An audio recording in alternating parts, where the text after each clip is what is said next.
है और एक टीम बनाई जानी चाहिए जो रॉयल्टी ले, और रॉयल्टी के अंदर बहुत धांधली है। मैं चाहता हूँ डिप्टी सीएम के नोटिस में ये बात लाना चाहूंगा, रॉयल्टी देखने वाली एक टीम हो ताकि उससे रेवेन्यू जनरेट किया जाए, क्योंकि पिछले 4-5 साल में रॉयल्टी में जो धांधली हुई है आप अंदाजा नहीं कर सकते हैं। मैं उसमें आरटीआई लगाने वाला हूँ और पता करूंगा कि इलीगल माइनिंग या माइनिंग जो लीगलाइज है उससे रॉयल्टी कितनी उठाई गई है। और मैं डिप्टी सीएम साहब से उम्मीद करूंगा कि आने वाले बजट में इजाफे में माइनिंग का एक बहुत बड़ा योगदान रहना चाहिए। सर पीडब्ल्यूडी की बात है, टेंडरिंग टाइम पे नहीं होती है। जिस तरीके से हमारे एक दोस्त ने कहा, बहुत अच्छी बात थी, 3 महीने के अंदर हमारे काम होते हैं, लेकिन जब टाइम पे टेंडरिंग नहीं होती है तो काम शुरू ही नहीं होते हैं, ना वो कभी खत्म होते हैं। और उसके अलावा सर क्वालिटी ऑफ वर्क, इसमें आरएनबी हो या पीएमजीएसवाई हो, सर सरकार रोड बनाना चाह रही है, मुआवजा दे ही नहीं रही है। पुरानी जमीनों का मुआवजा अभी तक नहीं मिला और नई जमीन कहते हैं कि स्टेट लैंड होगी तभी निकलेगी। फॉरेस्ट क्लियरेंस नहीं मिलती है, कई सालों से फॉरेस्ट क्लियरेंस की वजह से आज तक रोड नहीं बने। मैं चाहता हूँ इस ऐवान से, इस सदन से वो काम हो। लोगों की आप मलकियत जमीनें छीन रहे हैं, उनके मकानातों को उजाड़ दिया, कई सालों से मुआवजा उनका नहीं दिया, लेकिन जंगलात आने की वजह से जंगलात की क्लियरेंस नहीं ला पाते हैं। मैं इस हाउस से उम्मीद करूंगा कि जंगलात का डिपार्टमेंट सरकार है और सरकार अगर इजाजत नहीं देती है, कहीं न कहीं ये कमजोरी है सर हमारी। उसके अलावा सर डिप्टी सीएम के नोटिस में लाना चाहूंगा, शेख साहब का भी एक सपना था, मुफ्ती सईद साहब का भी एक सपना था, डोडा और वो जो कश्मीर की ओर जाती है, घाटी की ओर जो हमारा रोड जाता है उसे नेशनल हाईवे के लिए मैं चाहूंगा सुरेंद्र जी जो है उसमें थोड़ा सा अपना योगदान दे ताकि कश्मीर के साथ हम लोग मिले। उसके अलावा सर लेबर एंड एम्प्लॉयमेंट की जहां तक मैं बात बताना चाहूंगा, मजदूर तबका बहुत है सर। आज मैं कल की बात बता रहा हूँ, कल होली का दिन था, महाकुंभ में मेला था। मेरे 2 नौजवान सर अजीत कुमार और विजय शर्मा, जिनके बारे में मैंने यूपी सरकार से उम्मीद की थी, रात को उन्होंने लाश ली थी, जिनकी उम्र एक की 20 साल है और एक की 21 साल है। रोजगार मांगने के लिए गए थे, उम्मीद से गए थे, वहां पर बहुत होगी, लाश भी नहीं ले आए सर हम। मैं कहना चाहता हूँ लेबर के बारे में कि इनके वेजेस को यहाँ पर बढ़ाया जाना चाहिए। हमारे यहाँ कश्मीर की कंपनी, कश्मीर के अंदर जो कंपनी काम कर रही है, प्रोजेक्ट बना रही है, वहां पर अगर 40,000 या 30,000 एक लेबर को तनख्वाह मिलती है, सैलरी तक, और वही हमारे खिताई चनाब के अंदर, जम्मू डिवीजन के अंदर कुछ लोग ठेकेदारी कर रहे हैं और वही कंपनी, वही काम, वही प्रोजेक्ट, और उस आदमी को 15,000 दिया जा रहा है, 25,000 का घोटाला, ऊपर से ठेकेदारी हो रही है। मेरे पास सारे सबूत है, मैं इस ऐवान में उन्हें क्षमा भी करूंगा, एजेंसीज को भी दूंगा। कहां से हमारा जो है नौजवान सर तरक्की करेगा, कहां से हमारा जम्मू कश्मीर खुशहाली की ओर बढ़ेगा। जहां के नौजवान काम भी करता है, उससे उसका कमाया हुआ रोजगार भी छीना जा रहा है। आप लेबर और एम्प्लॉयमेंट की बात क्या भी करें, मैं सर इस ऐवान से उम्मीद करूंगा इसमें थोड़ा सा बेहतर माहौल बनाया जाए और लोगों के जो नौजवान है उनके बारे में सोचा जाए। और हमारे यहाँ जो प्रोजेक्ट है लोकल लेवल पे, लोकल्स को जो है सब प्रायोरिटी मिलनी चाहिए।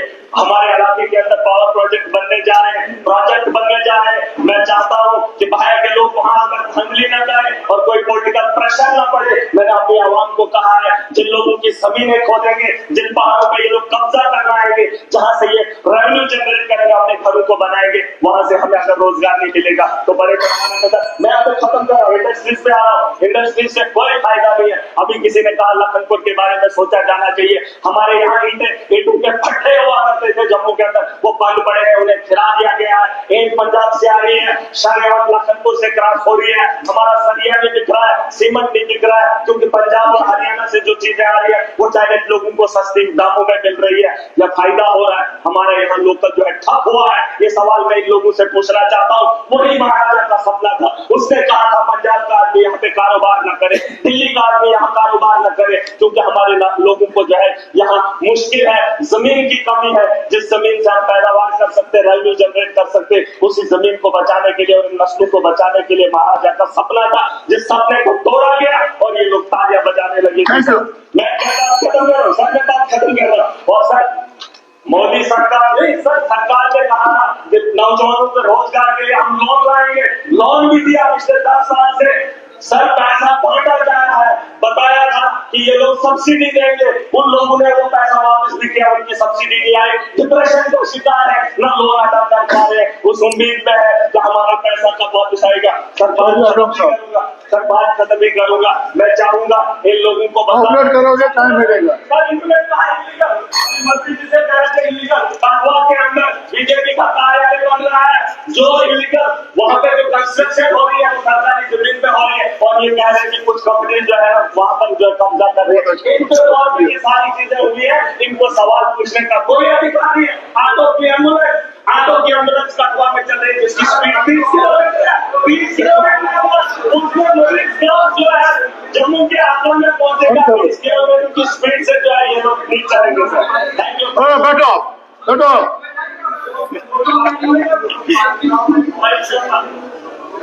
भाई करो, हाँ इसको भाई कान करो, चलो बोले सर जनाब ये ऑनेबल मेंबर जब भी उठते हैं जो मुंह में आकर बोलते हैं, इसको ये भी पता कि बीजेपी का तो 10 साल पुराना दफ्तर वहां बना हुआ है, आज भी नया खोला हुआ है।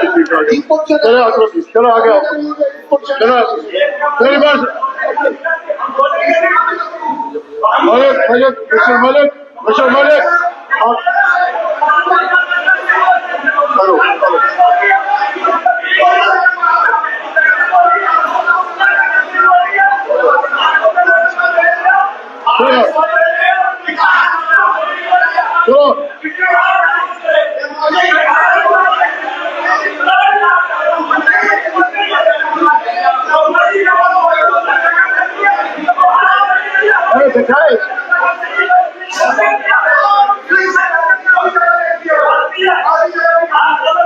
मेरी श्यामला जी मेरी बात सुनिए, मैंने तो कहा ऐसा मत कहिए जिससे कि कोई किसी का दिल मजरू हो जाए, ऐसी बात मत करो, कंस्ट्रक्टिव काम करो, किसी को पर्सनल अटैक करना अच्छा नहीं है। अब ठीक है आपने बोला, अब बैठे अब तो खाए होंगे।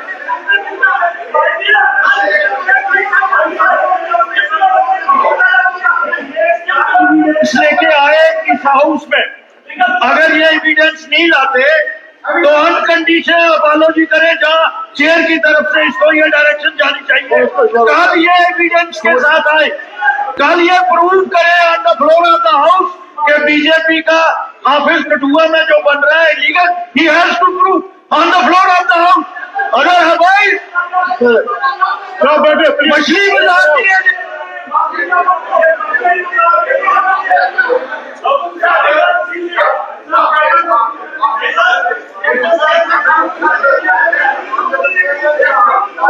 एक मिनट, जब ये ऑफिस बने थे तो सेंटर से हमें पूरी डायरेक्शन कि कोई भी हमारा ऑफिस कहीं स्टेट लैंड पे नहीं बनना चाहिए, लैंड परचेज की है, बाकायदा उसकी म्यूटेशन हुई है।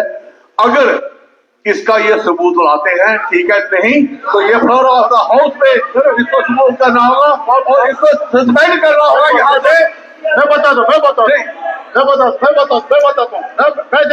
एक बात सुना आप, अगर कोई मेंबर कोई किसी मजिस्ट्रेट के खिलाफ, किसी मेंबर के खिलाफ कुछ कहे, उसके जेब में पहले सबूत होना चाहिए।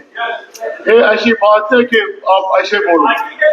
मैं यहाँ इस हाउस में हूँ, मैंने कभी भी कोई इल्जाम किसी को नहीं लगाया जब तक मेरे पास इतने कंक्रीट सबूत न होते, तब मैं बोलता था। इसलिए मैं मेहरबानी करके ये प्रिविलेज में आ जाएगा। आप ये इसमें कानून है, मेहरबानी करके सारे नए मेंबर पुराने मेंबर सोच समझ के इल्जाम लगाए एक दूसरे के ऊपर, शायद मैं आपको इसमें सजा भुगतनी पड़ेगी। बस ठीक है, चले अशोक जी, हो गया मैंने रूलिंग दे दी। बस ठीक है, कानून है आपके पास, किताब है, कहाँ गया नहीं रखा आपने। एक कानून के जरिए आप प्रोसीजर के जरिए आप ला सकते हो नोटिस। आप नोटिस दीजिए अगर कोई गलत बोल रहा है सर, तो भी करना पड़ेगा आपको। ये कोई नहीं है मजाक क्या बात करना है। प्लीज टाइम नहीं है, आपके सीनियर ने बोला। मुजफ्फर खान साहब ने जो बोला, मैं उन बातों की तारीफ करता हूँ, उनको थोड़ा आगे बढ़ाऊंगा। जो भी रोड हमारे पुलिस जोरी के अंदर बनती हैं वो फॉरेस्ट की वजह से बंद है। 5 साल हो गए वो रोड को। आगे पीएम भी आ रहा है, दूसरी रोड भी सर आ रही है।